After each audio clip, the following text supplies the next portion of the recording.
revolution, and the situation is, you have to imagine that you live in Mishawaka or South Bend, and it's about 2009, and there's been like a radical revolution all over the country, military takeover, and nobody knows what the heck is going on, and nobody knows if it's like left, right, or what.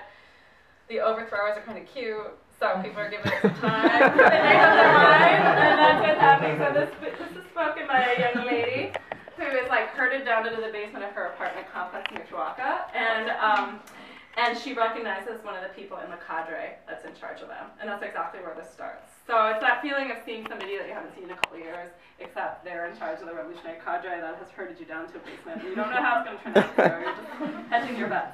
It's called Welcome My Revolution, and it's actually about my feelings. So here we go. You'll sort of see what my feelings about being a mother. Watch out, ladies. All right, welcome to my revolution.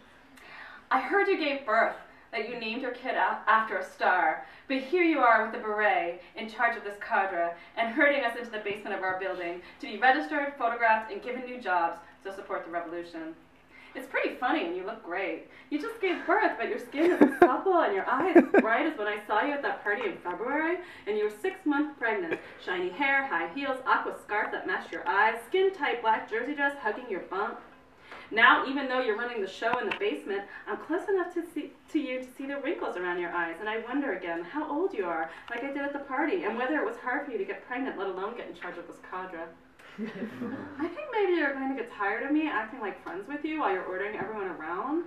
I'm not sure yet what kind of revolution this is, nor is anybody else. Is this the kind of revolution that likes or doesn't like intellectuals, and for how long? The only history I know is literary history, and that does not have a nice story to tell about intellectuals and revolution. I wonder what to tell the guy with the computer when I do get to the front of the line and he asks me what I can do for the revolution. That guy wears a trench coat and nondescript collared shirt and khaki pants. He looks like an IT guy, which is kind of an intellectual, I guess. He may actually be the guy who ran the tech at our Obama office last summer.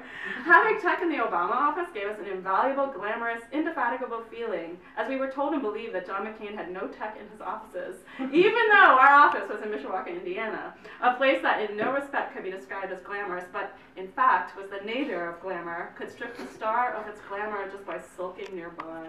The skills I can give the revolution include writing, teaching, editing, and performing. Is that going to work? Good enough.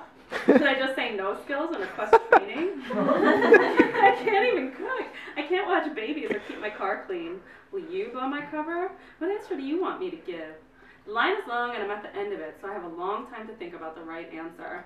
Because I feel so collegial with you, I can't keep my mouth shut, even when you're addressing everyone else in the basement. I'm just excited about the career counseling, I took to the crowd. We laughed nervously. You also kind of laugh, but not deeply. How shallow or deep does it need to go in? Is laughter like a needle that can inoculate you, make me safe for you to have around? Is this that kind of revolution? My mom is also here holding my baby, who's not really a baby anymore, she's 2. If my mom's around, I don't look after my baby too much.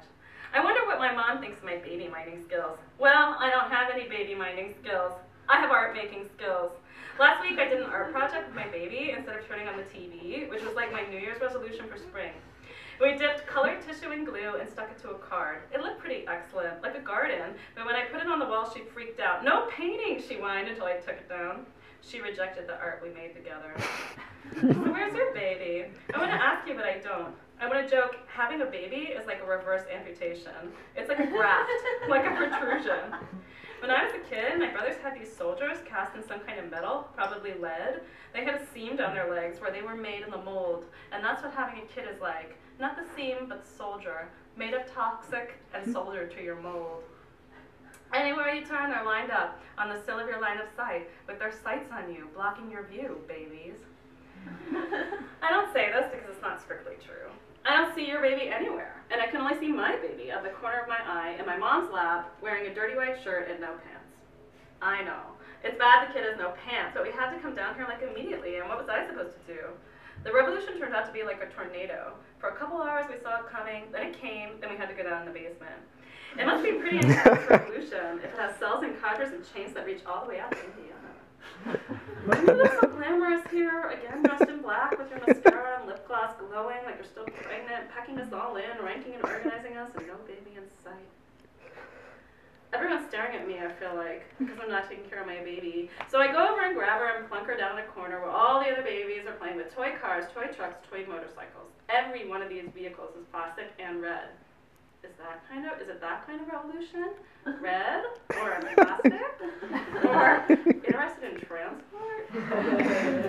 When I saw you at the party, I wasn't drunk despite my best efforts. You looked so glamorous. You and your husband had been in Mexico and were buying a house in Chicago. He was receiving serious accolades for a new project based on erasure, but your own project was even more interesting. A stack of index cards with typewritten mottos, which were piled on a pillar in a plasticine box and were taller than a stack of Russian novels already.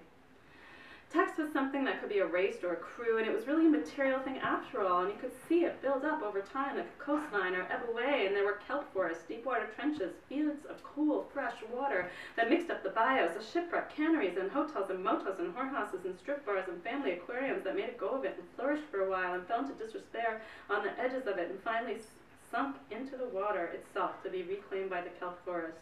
That was literature in so many words. Now I look down, and that kid from school with the stringy blonde hair is about to bite my kid's arm in a fight over a toy, so I pour my water over her head. And her mother comes over and grabs my wrist, and I pour out the rest of my water by accident on the floor, and now I'm worried, because how long are we going to be in this basement? Water. And I look over, and the mother is touching a bottle of water and watching me, so okay, she'll give that water to my kid before she drinks any herself, so I know the water thing is covered. I also look at you, and you're drinking from a bottle of water, and you hold your lips a little bit back, so as not to get any lip gloss on the mouth of the bottle. I can see there's some flats of tiny water bottles behind you, like at a youth soccer game. Are there oranges, too? Are those for the 100 or so of us down here, or just you and the cadre? This does not appear to be an environmentalist revolution. I knew your husband first before I knew you, and actually before you knew him. I don't remember not knowing your husband. I can only imagine all the shit he's talked about me over the years. He's an inveterate gossiper, and I love to hear gossip. Though then I wonder what kind of gossip he's going to spread about me. Of course, I assume I'm boring. I have nothing gossip-worthy for him to spread, but that's what everyone thinks, and my life is hardly perfect. For one, I'm a failure as a mother, and everyone knows that, partially because I tell them. Are you going to tell him later how uncool I acted at the revolution? Because I have been acting very uncool since this whole thing started, I agree. I was certainly very uncool at that reading party. You were amazing, magnetic, your bangs made a kind of shelving, and I remembered how you had gone to a residency in the Canadian mountains somewhere. Its name was Onomatopoetic. I asked you, but I couldn't remember the right onomatopoeia. How was wham, I asked, or oof. Gorgeous, gorgeous, I got nothing done, but just gorgeous. I remember once we stopped to have lunch at your apartment while you were at work, and we went in your husband's office, which was long and slim like a laundry closet or something, and we watched a little animation piece he was working on for a local band's video, which must have taken a ton of time. And what's worth more, time or money? And I saw those books on anxiety disorder tucked up in his art book, so then I didn't know what that was. Research for a project he was working on, or did he have anxiety disorder? And he had photos around of the two of you. You went someplace gray in the off-season, Nova Scotia, but you didn't do any Elizabeth Bishop tourism. But the whole thing is Elizabeth Bishop tourism. Stand with your toes in the marl and have a drink, the shoreline torn open by the storms like a fish's gut. Is it the revolution? Fish's gut, no one could breathe inside this root cellar. Sorry, wrong poet, wrong flavor of dread. It's getting hard to breathe inside this basement. Psychologically, at any rate. Although I can hear a motor and the electricity is on and the air conditioning is keeping us cold as a catch on ice. For what purpose? Then I feel so bad for my kid, and I take her in my arms and try to hold her close, which she hates. She touches her jaws to bite my shoulder, which she learned from that other kid. So I crouch down and release her, and she toddles over to my mother. You wouldn't know it, I say to you in my head, but at night she insists on me. She rolls over in her sleep and hooks an arm around my neck and knocks the air out of me. Or if I'm sleeping on the floor next to her, she dive bombs from my bed to the chest. From the bed to my chest, she lands on me heavy as reality and wakes me out of whatever dream I'm having of an aerial bombardment or revolution or whatever. Your head turns back and forth, memorizing the crowd. Now I remember when your husband greeted me at that party, he said, "How's having a kid?" And I said, "It sucks, don't do it." And he said, "You know we're expecting, right?" And then I glanced over and saw you looking so beautiful with your blonde hair, sleeve, scarf, bump, and etc. We both laughed as if it were an urbane exchange. An urbane exchange does not a revolution make. Or? Once when we were students, you said you wanted to write poems like the Sonnets to Orpheus. Or was it the Duino elegies? Either one seems a bit far-fetched, not just for you, but anyone living in this century. Can you have a Rilkean revolution? Are you one of those instructors who assigns letters to a young poet to your undergraduates, who promotes the apprenticeship as pedagogical mode? The revolution is about apprenticeship, that much is true. And all revolutions are pedagogical, that much seems sound.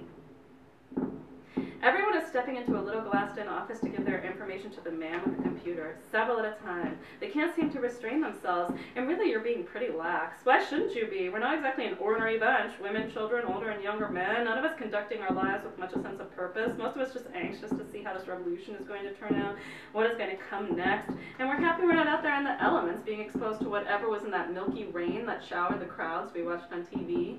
It put those kids to sleep right in the stadiums, and the cameras didn't stay on them long enough for us to know if they were going to wake up. Maybe the camera crews also passed out. They weren't in their biosuits just to cover the graduations that were naturally happening across the country this May weekend. Harvard, West Point, University of Maryland, community colleges alike all hit with this milky rain that panicked those of us watching at home and caused us to just pull back and stay inside and out of it. When you arrived to take charge of us, to tell us our part in it, we were relieved. Finally, I managed to get close to you and lean with my elbows against the wall.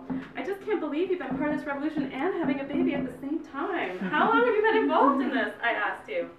18 months, you say, laughing. I just don't know how you get it all done. I'm so impressed, and you look right, I'm jealous, I say, and mean it. Thanks, you say, but I'm still so fat, that's the one thing. Up close, you look not quite as slim as usual, but I know the weight doesn't always come off right away, and actually you look nice this way. You definitely aren't now, nor were you ever fat with your cheekbones and tiny ankles, I tell you. How old can your baby be anyway, I ask. 5 weeks, you practically squeal.